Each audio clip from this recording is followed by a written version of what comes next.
Pinabati nga nila na vlogger na daw ako. Kilala ako dito. Ang daming nakatingin sa akin. Medyo napapalingon sila sa akin and it makes me so uncomfortable. Ang daming nakatingin.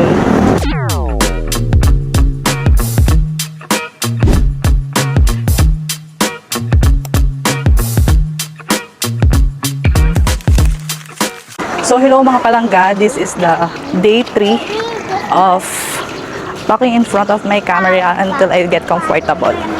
So medyo matagal-tagal na mula nung nag-video ako kasi medyo marami kaming ginawa and marami kaming inasikaso. So medyo busy. Oh, ang daming tao. Nandito kami ngayon sa barangay kung saan nakatira yung parents ko. So kilala ko dito. Ang daming nakatingin sa akin kasi nag-video ako. Actually, pinabati nga nila na vlogger na daw ako. Although, hindi naman ganun ka-vlogger. Nag-start pa lang. And, ayan. Ang daming nakatingin. And, wala na akong topic. Kasama ko yung mga bata. And, pupunta kami sa malapit sa tabing dagat.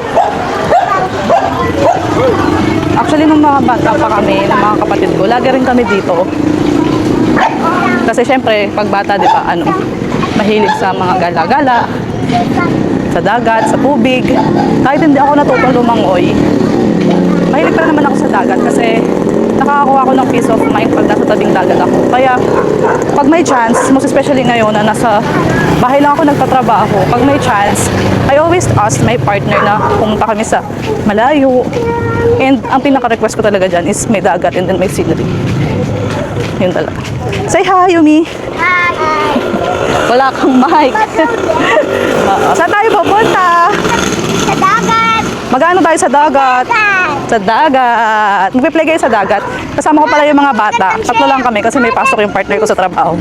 Hit na kami sa dagat. Yes! Wow, ang galing naman kumanta ni Yumi! So, ayun yung tabing dagat. Nung bata pa ako, hindi pa ganito yung itsura nito. Pero, eventually, napaayos naman nila. And maganda na siyang tambayan, lalo na sa mga bata. So, ayun, na-blank ko na naman ako.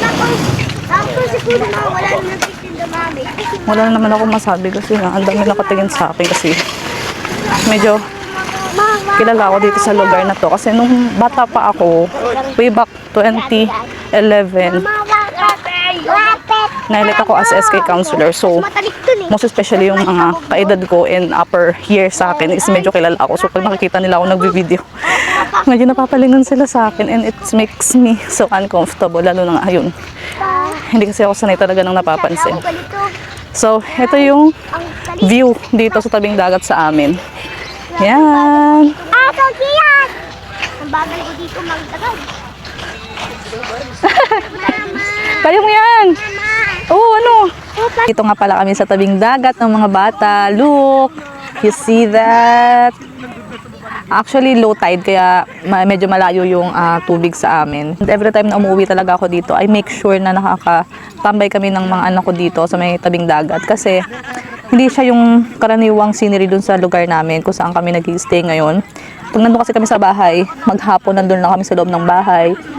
Kasi wala naman talaga kaming gagalaan doon na mga kapitbahay, na ka-close ko, and wala namang mga parks malapit doon. Ang pwede lang talaga namin pasyalan doon is mga mall, ganyan. So, ayun. Pag nandito ako sa lugar ng parents ko, we make sure na nakakapaglaro yung mga bata, nakakalabas kami, and ayun, isang ayos sa mga activities namin yung pumunta dito sa tabing dagat. Ito nga pala si Yumi, oh. Yumi! Say hi! Say hi! Hi! Kuya, say hi! Hi! Kumain ka na ba?